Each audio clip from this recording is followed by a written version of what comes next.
Hello learners, welcome to educational channel. My name is Tania Dash. मैं आप लोगों को यहाँ पर NTUGC net paper 2 education subject का हर एक यूनिट डिटेल से पढ़ाती हूँ। आज हम लोग ऑर्गेनाइजेशनल क्लाइमेट के बारे में स्टडी करेंगे, जो यूनिट 9 सेक्शन ए की लास्ट टॉपिक है। तो चलिए स्टार्ट करते हैं। The first point is that the organizational climate is considered just an aspect of the total environment of the organization. That means कि किसी भी organization में पूरी की पूरी जो environment होती है और उस environment पर अगर आप कोई behavior करोगे या फिर जो structural होती है, हर एक चीज़ इस environment इन पर include होती है।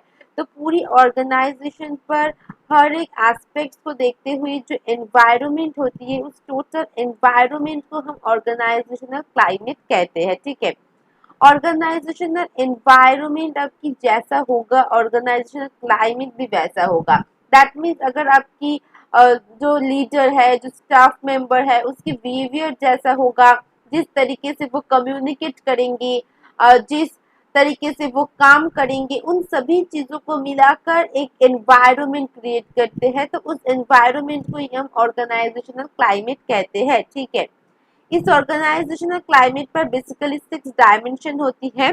The first one is that ecological dimension, जिस एनवायरनमेंट पर आप हो, ठीक है, जहाँ पर काम हो रही है, उस काम करने का परिस्थिति, काम करने का सिचुएशन कैसा है, उसको यहाँ पर बोला गया है। बिहेवियरल सेटिंग का मतलब है कि आप किस तरीके से बिहेव कर रहे हो आपकी स्टाफ मेंबर के साथ, आपकी जो कॉलीग है उसके साथ। नेक्स्ट है ऑर्गेनाइजेशनल स्ट्रक्चर, जो संगठन होती है ऑर्गेनाइजेशन की, जो स्ट्रक्चर होती है उसके ऊपर एम्फसाइज किया जाएगा। पर्सनल एंड बिहेवियरल कैरेक्टरिस्टिक्स, मतलब एज ए पर्सन आप कैसे हो, आपके अंदर की पर्सनालिटी कैसा है, आपके अंदर की कैरेक्टरिस्टिक्स कैसा है, वो यहाँ पर एम्फसाइज किया गया है। नेक्स्ट है साइकोलॉजिकल, मतलब अब जब काम कर रहे हो आप क्या सोच रहे हो, आपकी फीलिंग्स क्या है, आपके इमोशंस क्या है, हर एक चीज यहाँ पर इंक्लूडेड होती है।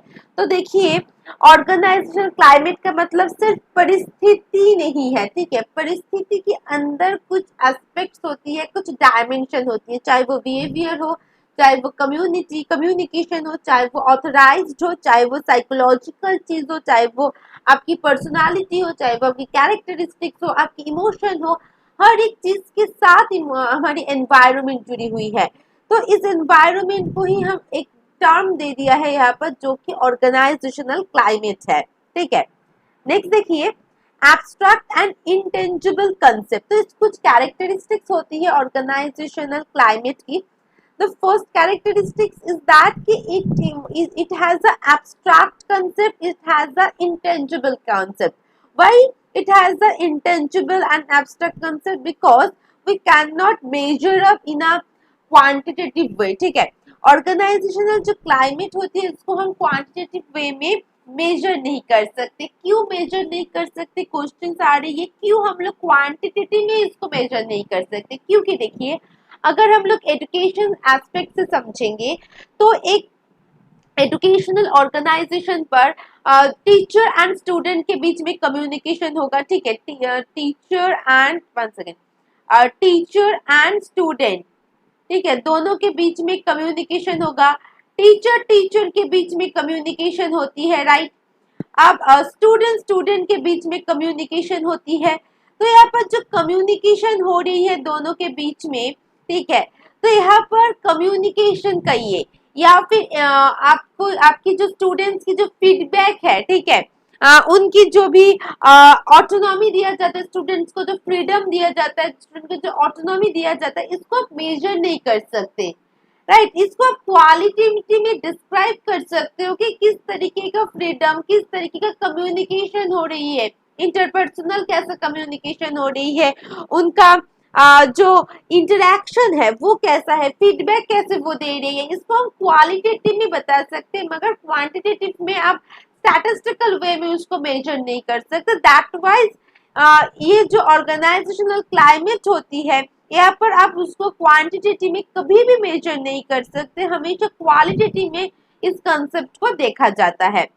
नेक्स्ट होती है आपकी यूनिक एंड डिस्ट्रिक्ट आइडेंटिटी, मतलब देखिए अभी के सिचुएशन पर बहुत सारी कंपटीशन है मार्केट पर, राइट। चाहे वो कोई एजुकेशनल ऑर्गेनाइजेशन हो, चाहे वो कोई कंपनी का ऑर्गेनाइजेशन हो, ठीक है, हर एक ऑर्गेनाइजेशन में कुछ ना कुछ कंपटीशन रहती है। सपोज कीजिए मैं अगर मार्केटिंग की बात कहूँ, अभी की इन द सिचुएशन जो मार्केटिंग की कंडीशन होती है बिजनेस में, तो वहां पर मार्केट में बहुत सारी शॉप्स है, बहुत सारी मार्केट्स, बहुत सारी ऑर्गेनाइजेशन है, बहुत सारी कंपनी है। अब उस कंपनी में कंपटीशन होती है कि कस्टमर कहाँ पर जाएंगे। अगर आप सोचेंगे कि एक एरिया पर आपकी 10 शॉप है, ठीक है, अब 10 शॉप में कस्टमर डिवाइड होगा, ठीक है, तो आप चाहोगे कि ज्यादा से ज्यादा कस्टमर आपकी शॉप पर आए, तो आपको कुछ यूनिक करना होगा जो कि अदर शॉप में नहीं है मगर आपकी शॉप में है। उस यूनिकनेस को आपको लेके आना होगा।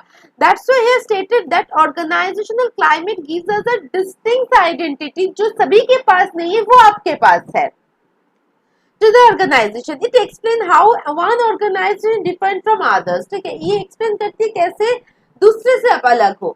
तो वैसे ही अगर हम इस बिजनेस को एजुकेशन पे लेके जाएंगे, कमर्शियली नहीं, अगर हम लोग इस कंसेप्ट को लेके जाएंगे तो कैसा होगा, देखिए कि 10 स्कूल्स है एक एरिया में, तो कौन सी स्कूल पर ज्यादा से ज्यादा बच्चे आएंगे, ज्यादा से ज्यादा बच्चे एडमिशन लेंगे, ठीक है, तो इसके लिए कुछ अलग सा, कुछ हटके करना होगा आपको स्कूल में, राइट।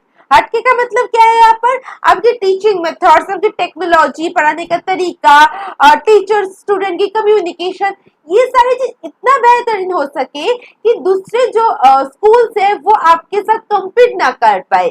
आपकी जो यूनिकनेस है पढ़ाने का, या फिर जो आप टीचर पेरेंट्स जो मीटिंग होती है वहां पर आप डिमोटिवेट नहीं करते हो स्टूडेंट्स को और उसके साथ साथ पेरेंट्स को। तो इस तरीके का एक आइडेंटिफिकेशन, एक यूनिकनेस आपकी स्कूल्स में, आपके एजुकेशनल इंस्टीट्यूट में होना चाहिए। हर एक तरीके का फैसिलिटी देना, स्कॉलरशिप प्रोवाइड करना, अभी in the new present situation जो सोसाइटी में जो टेक्नोलॉजी आ रही है उसको सिखाना, मतलब हर तरीके से आपकी स्कूल की बच्चे, आपकी एजुकेशनल इंस्टीट्यूट की बच्चे एकदम हर एक स्कूल के स्टूडेंट से आगे जाए। इस टाइप की यूनिकनेस आपकी स्कूल में होना होगा, ठीक है। नेक्स्ट देखिए क्या है, मल्टी डायमेंशनल कंसेप्ट। इसका मतलब organisational climate is a multi dimensional concept. तो देखिए बहुत सारी डायमेंशन होती है, उस सभी डायमेंशन को मिलाकर एक क्लाइमेट होगा, किसी एक डायमेंशन के ऊपर आप बेस नहीं करेंगे, ठीक है। जैसे देखिए किसी भी ऑर्गेनाइजेशनल क्लाइमेट पर आपकी किस तरीके का डायमेंशन होगा, इंडिविजुअल ऑटोनॉमी होना चाहिए, हर स्टूडेंट्स को फ्रीडम देना होगा, ठीक है, पढ़ने के लिए। Not only the students, teacher को भी कुछ फ्रीडम देना होगा, जैसे कि टीचर खुल के पढ़ा सके, ठीक है। प्रिंसिपल है कि ये मत बोले कि ये करो वो करो, टीचर खुद के अकॉर्डिंग वो पढ़ा सके, ठीक है। टीचर को भी फ्रीडम देना होगा, स्टूडेंट को भी फ्रीडम देना होगा। अथॉरिटी स्ट्रक्चर, ठीक है, एक देखिए प्रिंसिपल इम्पोज नहीं करेगा मगर कुछ ऐसा स्ट्रक्चर बता देगा कि स्ट्रक्चर में चलना होगा, जैसे कि डिसिप्लिन मेंटेन रहे, हर एक चीज कंट्रोल में रहे। लीडरशिप स्टाइल, लीडरशिप स्टाइल अब सिर्फ एक तरीके का लीडरशिप स्टाइल मत लेके आओ, different type of leadership style लेके आ सकते हो, या फिर एक अच्छा जो इफेक्टिव लीडरशिप स्टाइल होती है वो आप इम्प्लीमेंट कर सकते हो, ठीक है। तो देखिए ऑटोनॉमी आ गया, स्ट्रक्चर आ गया, स्टाइल आ गया, लीडरशिप में कम्युनिकेशन करना, कॉन्फ्लिक्ट को मैनेज करना, कोऑपरेशन करना, तो ये सारी की सारे डायमेंशन अगर आपकी ऑर्गेनाइजेशन पर होगा, चाहे वो एजुकेशन हो, चाहे वो कोई बिजनेस सेक्टर हो, अगर ऑर्गेनाइजेशन में होगा तभी आपकी ऑर्गेनाइजेशन क्लाइमेट पर डाइवर्सिटी आएगा, ओके। अच्छा, अब देखिए बहुत सारे रिसर्चर ने इसके ऊपर स्टडी किया, तो जिसके थ्रू हम लोग कुछ रिसर्चर के बारे में पढ़ेंगे जो इम्पोर्टेंस है हमारे लिए। लिथविन एंड स्ट्रिंगर ने 6 फैक्टर्स बताया हमारी ऑर्गेनाइजेशनल क्लाइमेट के ऊपर। तो चलिए 6 फैक्टर्स को सिर्फ जानेंगे। The first one is organisational structure, ठीक है। तो ऑर्गेनाइजेशनल स्ट्रक्चर कैसा होगा, यहाँ पर ऑर्गेनाइजेशन में कौन से रूल्स रेगुलेशन हो रही है उन सारी चीजों को एक्सटेंड करना, ठीक है। स्ट्रिक्ट रूल्स होगा या फिर वो फ्लेक्सिबल होगा या फिर वो डायनामिक होगा, तो उस हिसाब से और आपकी ऑर्गेनाइजेशन की जो क्लाइमेट है वो क्रिएट होगा। तो rules regulation red tape constraint ये सभी एक बेस पॉइंट है आपकी ऑर्गेनाइजेशनल क्लाइमेट को कंस्ट्रक्ट करने के लिए। नेक्स्ट है इंडिविजुअल रिस्पॉन्सिबिलिटी। आपको ऑटोनॉमी दिया जाएगा मगर खुद की रिस्पॉन्सिबिलिटी को खुद को समझना होगा। आपको फ्रीडम दिया गया है, इसका मतलब ये नहीं कि आप जो चाहे वो करेंगे। आपकी जो रिस्पॉन्सिबिलिटी है, आप फ्रीडम के साथ साथ फ्रीडम को एंजॉय करते हुए उस रिस्पॉन्सिबिलिटी को पूरा कीजिए। नेक्स्ट क्या है, रिवर्ट। रिवर्ट पर क्या होगा learners, feelings related to being confident of adequate and appropriate rewards. मतलब जब भी आपको रिवर्ट दिया जाता है तो एक एनर्जी आती है, एक मोटिवेशन आती है, मैं नेक्स्ट बार और अच्छा करूंगी। ठीक है, जैसे कि एक बच्चे को जब चॉकलेट देते हैं हम लोग कि आपने बहुत अच्छा रिजल्ट किया, तो उस बच्चे को एक मोटिवेशन आ जाती है कि मैं नेक्स्ट बार और भी अच्छा करूंगी तो इससे बड़ा चॉकलेट मुझे मिलेगा, राइट। तो यहाँ पर वही चीज है कि रिवर्ट सबको मिलना चाहिए जिसके थ्रू एक मोटिवेशन, एक एनर्जी आए। नेक्स्ट क्या होगा, रिस्क एंड रिस्क टेकिंग। मतलब आपको रिस्क लेना होगा। ठीक है, देखिए ऑर्गेनाइजेशन कहिए या फिर कोई बिजनेस सेक्टर कहिए, बिजनेस पर एक चीज है कि रिस्क लेना। हर एक बिजनेसमैन रिस्क लेता है। ठीक है, तो यहाँ पर आपको रिस्क लेना होगा। रिस्क लेने का मतलब एक बहुत बड़ा प्रॉब्लम है आपके सामने, तो आप उस प्रॉब्लम, आप जानते हो वो प्रॉब्लम को सॉल्व करना कितना कठिन है, मगर फिर भी आप एज ए रिस्क उसको चैलेंज के तौर पर ले रहे हो कि हाँ मैं इस प्रॉब्लम को सॉल्व कर सकती हूँ या फिर कर सकता हूँ। ठीक है, तो यहाँ पर आपको उस प्रॉब्लम को, उस कॉम्प्लेक्स प्रॉब्लम को एज ए रिस्क लेना है और उसको सॉल्व करना है। सिर्फ ये बिजनेस के लिए नहीं है, अगर आप एजुकेशन की बात करेंगे कि आपकी जो ग्रॉस एनरोलमेंट रेशियो है वो बहुत ज्यादा कम हो रही है। ठीक है, तो ये आपके लिए बहुत बड़ा एक रिस्क है, एक बहुत बड़ा एक प्रॉब्लम है, तो एज ए रिस्क आप ले रहे हो। आप जानते हो कि इसको लेने का मतलब है कि आपके साइड में एक पहाड़ गिरना। ठीक है, तो आप उस प्रॉब्लम को सॉल्व कर सकते हो, इस मोटिवेशन से उस प्रॉब्लम को लिए और आप सॉल्व करके दिखाओगे। ठीक है, ये सिचुएशन आपको क्रिएट करना होगा हर एक स्टाफ मेंबर के बिहेवियर में। Next, warmth and support, feeling of general good fellowship and helpful prevailing in the work setting। मतलब आपको यहाँ पर एक गुड फेलोशिप देना होगा जिसके थ्रू जो प्रिविलेज है वो हेल्पफुल हो सके। नेक्स्ट है टॉलरेंस एंड कॉन्फ्लिक्ट। देखिए यहाँ पर फर्स्ट से हम लोग स्टडी कर रहे हैं कि यहाँ पर कॉन्फ्लिक्ट को मैनेज करना हमेशा होती है कि जो भी काम काज होती है उसकी एक स्ट्रेस आ जाती है, तो हमारे बीच में कॉन्फ्लिक्ट पैदा होती है, तो उस कॉन्फ्लिक्ट को भी मैनेज करना होगा, वो भी आपकी एक क्लाइमेट होगी। तो सेकेंड हम लोग और एक रिसर्चर के बारे में पढ़ेंगे, वो है स्किंडर एंड ब्राल्ट।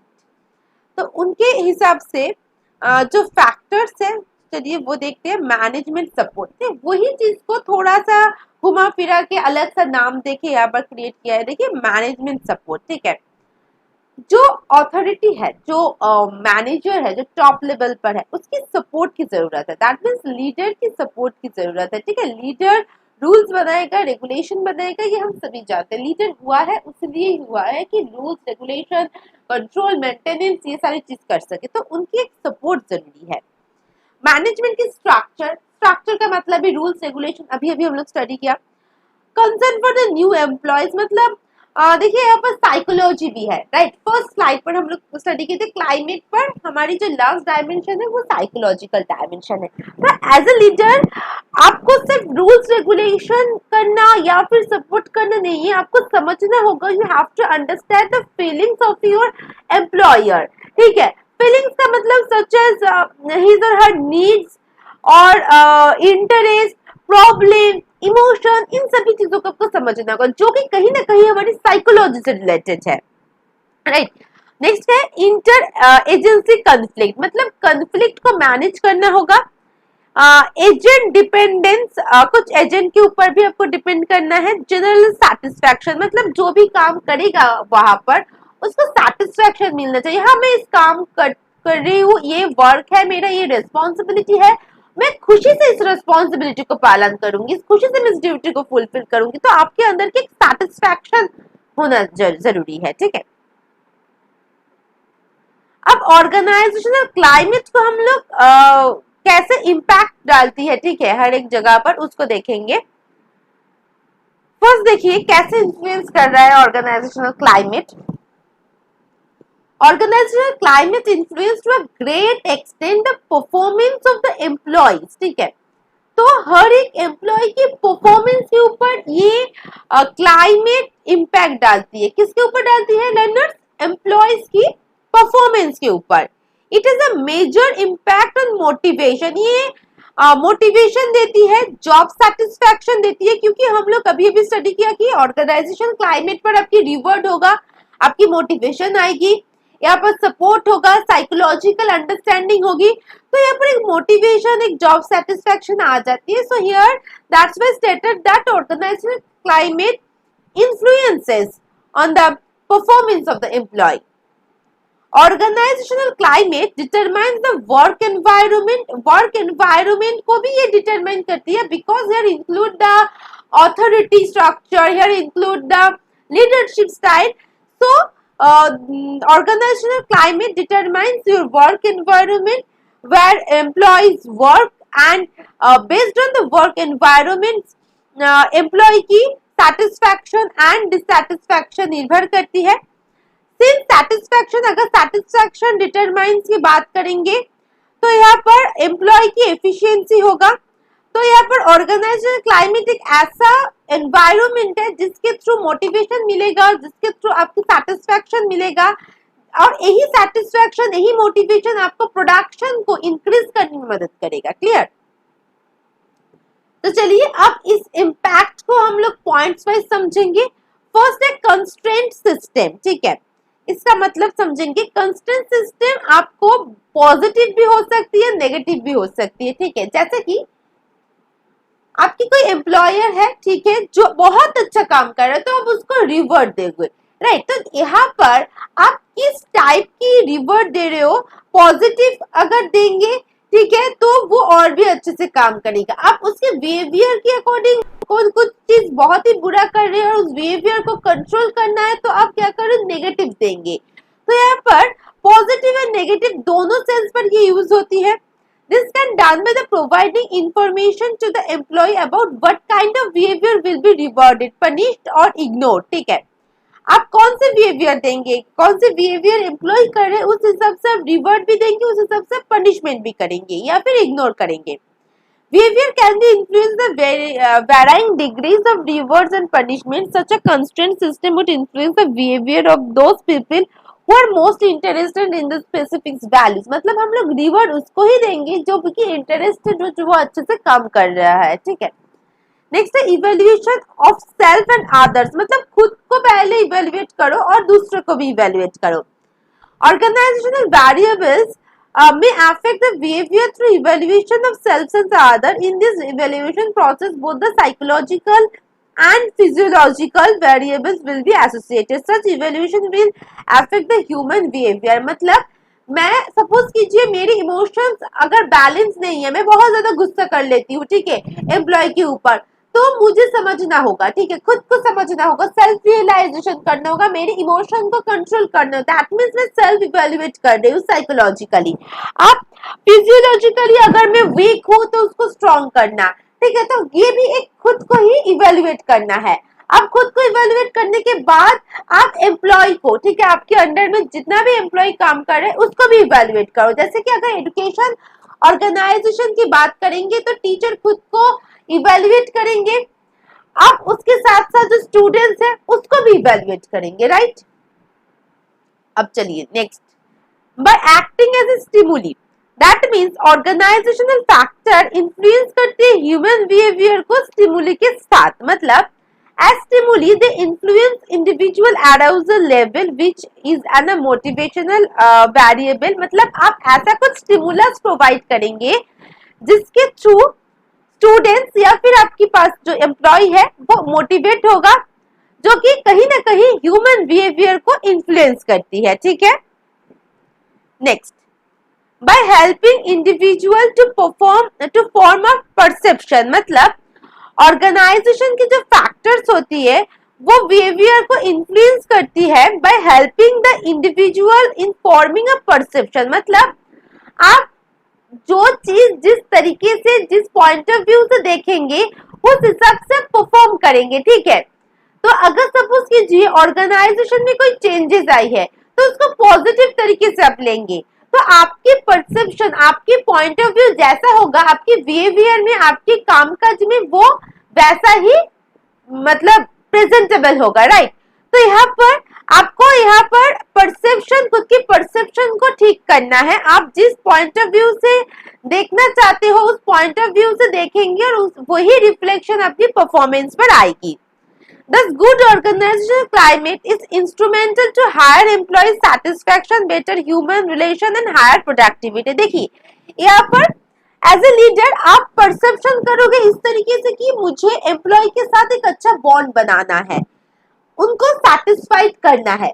जब मैं एक अच्छा बॉन्ड बनाऊंगी या फिर उसके साथ साथ मैं उसको सेटिस्फैक्शन दिलवाऊंगी तो मेरी प्रोडक्टिविटी भी इंक्रीज होगा। दैट मींस उसके सेटिस्फैक्शन के साथ साथ एज ए लीडर मेरा भी सेटिस्फैक्शन हो रही है क्योंकि प्रोडक्टिविटी इंक्रीज हो रही है। तो आपकी जो परसेप्शन है, आपकी जो पॉइंट ऑफ व्यू है उसको थोड़ा बहुत चेंज करना होगा। तो लर्नर्स देखिए, ऑर्गेनाइजेशनल क्लाइमेट भी बहुत ही आसान तरीके से हम लोग स्टडी कर लिया। अगर लेसन अच्छे लगते हैं तो लाइक कीजिए, शेयर कीजिए। और एक बात बहुत इंपॉर्टेंट चीज, यही लास्ट था हमारी वीडियो, क्योंकि unit 9 section A B C D, ठीक है, मैं यहाँ पे लिख देती हूँ आप लोगों के लिए, section A, section B, section C and section D, right. ये 4 जो सेक्शन है हमारी यूनिट 9 की अकॉर्डिंग वो पूरी की पूरी खत्म हो चुकी है। मैं एक काम करती हूँ, ए बी सी डी की जो प्लेलिस्ट है वो मैं डिस्क्रिप्शन बॉक्स में डाल देती हूँ और प्लेलिस्ट पर हर एक वीडियो मैंने इंक्लूड किया है जिसके थ्रू आप लोगों को आसान होगा वीडियो फाइंड आउट करने के लिए। तो मैं कोशिश करती हूँ कि हर एक चीज आसान हो आप लोगों को फाइंड आउट करने के लिए। थोड़ा सा आप लोगों को कम हार्डवर्क करना पड़े, मुझे ज्यादा हार्डवर्क करना पड़े, यही कोशिश करती हूँ। इसलिए बहुत डिटेल्स में भी नोट्स देती हूँ, प्रोवाइड करती हूँ, समझाती भी डिटेल्स में। तो मैं काम करूंगी, unit 9 section A B C D में पूरी की पूरी आपकी डिस्क्रिप्शन बॉक्स में दे दूंगी, ठीक है। आप लोग डिस्क्रिप्शन बॉक्स को खोल के क्लिक कीजिए, सिर्फ प्लेलिस्ट को सभी वीडियो मिल जाएगा। तो आज के लिए इतना ही था। जो अभी तक सब्सक्राइब नहीं किया है जल्दी से सब्सक्राइब कर लीजिए क्योंकि और भी न्यू वीडियो आने वाला है, ठीक है। आप लोगों को बहुत मदद मिलेगा जिसके थ्रू मैं यहाँ पर पूरी की पूरी एजुकेशन की 1 से 10 तक यूनिट कराऊंगी, ठीक है। कोई भी यूनिट बाद नहीं जाएगा, डिटेल्स में होगा, ठीक है। आप लोग और भी ज्यादा मेहनत करोगे तो और भी आप लोगों के लिए हेल्पफुल होगा। तो चलिए आज के लिए इतना ही। अगर लेसन अच्छे लगते तो लाइक कीजिए, शेयर कीजिए एंड मैं हमेशा कहती हूँ always share knowledge and be happy.